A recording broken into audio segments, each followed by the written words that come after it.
Shalom, salam sejahtera, selamat berhari pekan. Kita akan mendengarkan firman Tuhan, tapi sebelumnya kita berdoa. Tuhan, terima kasih ada waktu bagi kami untuk mendengarkan firman-Mu. Pimpinlah hati kami, berikan pengertian, supaya kami dapat memahami dengan baik. Dalam nama Tuhan Yesus. Amin. Mazmur 17 ayat 1. Doa Daud. Dengarkanlah Tuhan perkara yang benar, perhatikanlah seruanku, berilah telinga akan doaku dari bibir yang tidak menipu. Demikian firman Tuhan, Mazmur 17 ayat 1. Tema kita, Tuhan mendengar dan menjawab. Kita bersyukur bahwa oleh karena iman kepada Yesus Kristus, kita memiliki akses atau jalan untuk datang kepada Allah secara langsung. Kita bisa berseru atau berdoa kapan dan di mana saja, serta dalam segala keadaan apapun. Sebagai anak-anak Tuhan, kita harus mengimani bahwa apa yang kita doakan pasti didengar oleh Tuhan. Bagaimana kita dapat begitu yakin? Pertama, pastikan bahwa kita sudah hidup di dalam kebenaran.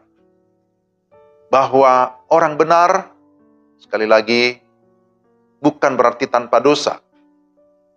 Orang yang sudah dibenarkan bukan berarti sudah sempurna 100%. Seseorang dinyatakan benar bukan sebatas pengakuan pribadi orang tersebut, tetapi karena firman Tuhan menyatakannya. Roma 5 ayat 1, sebab itu kita yang dibenarkan karena iman, kita hidup dalam damai sejahtera dengan Allah oleh karena Tuhan kita, Yesus Kristus. Setiap orang yang sudah mengalami pembenaran akan memperoleh status baru sebagai anak-anak Allah. Kapan kita dibenarkan?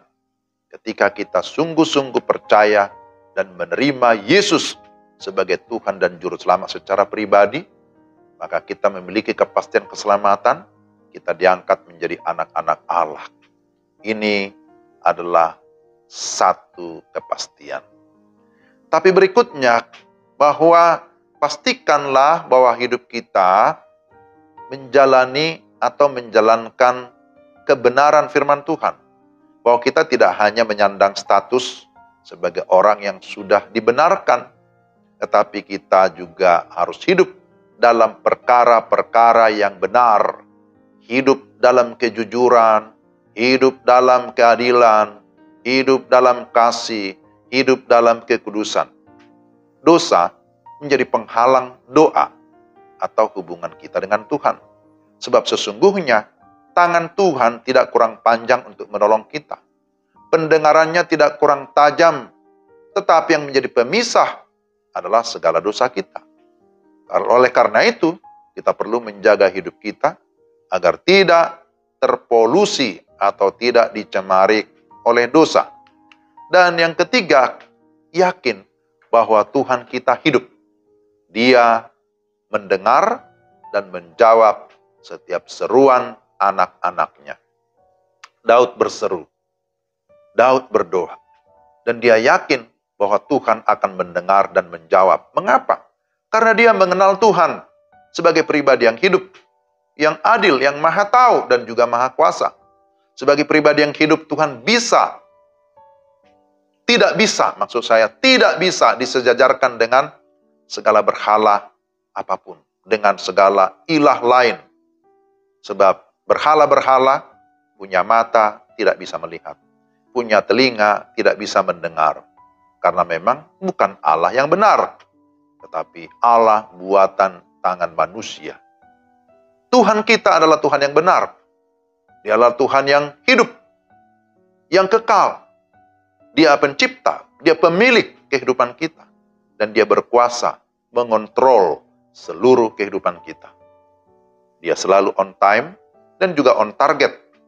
Tepat waktu dan tepat sasaran. Dia menjawab sesuai dengan kebutuhan kita. Sesuai dengan kehendaknya. Itulah sebabnya kita harus punya keyakinan bahwa setiap doa-doa kita pasti didengar dan dijawab oleh Tuhan. Persoalannya adalah apakah kita sungguh-sungguh berdoa dengan keyakinan iman atau tidak? Atau selanjutnya, apakah kita memiliki kepekaan akan pimpinan Tuhan untuk bisa menanti dengan sabar apa yang merupakan jawaban Tuhan, kehendak Tuhan di dalam kehidupan kita. Mari kita lebih sungguh-sungguh mengikut Tuhan, komitmen untuk datang kepada Tuhan, berseru kepada Tuhan dalam segala bidang pergumulan hidup kita. Jangan pernah mengandalkan diri sendiri, jangan mengandalkan manusia, jangan mengandalkan pengalaman, kepintaran, harta benda, ataupun kekuasaan. Tetapi firman Tuhan berkata, diberkatilah, berbahagialah orang yang mengandalkan Tuhan. Sekali lagi, diberkatilah, berbahagialah orang yang mengandalkan Tuhan. Ketika kita mengandalkan Tuhan, kita berseru kepada Tuhan, yakini, percaya bahwa Dia Tuhan yang hidup. Dia pasti mendengarkan seruan kita. Dia pasti menjawab setiap keluhan kita sesuai dengan waktu Tuhan, sesuai dengan kehendaknya, dan untuk kebaikan kita. Mari kita berdoa. Tuhan, terima kasih firman-Mu hari ini yang meneguhkan iman kami, meyakinkan kami bahwa Allah yang kami sembah, yang kami puji adalah Allah yang hidup, yang maha mendengar, tapi juga yang berkuasa menjawab dan memenuhi segala kebutuhan kami menurut kasih setia Tuhan. Terpujilah Engkau. Dalam nama Yesus kami berdoa dan bersyukur. Amin. Demikianlah renungan kita hari ini. Kiranya Tuhan menyertai Bapak, Ibu, dan saudara sekalian. Selamat berlibur, selamat berakhir pekan. Tuhan memberkati saudara sekalian. Shalom.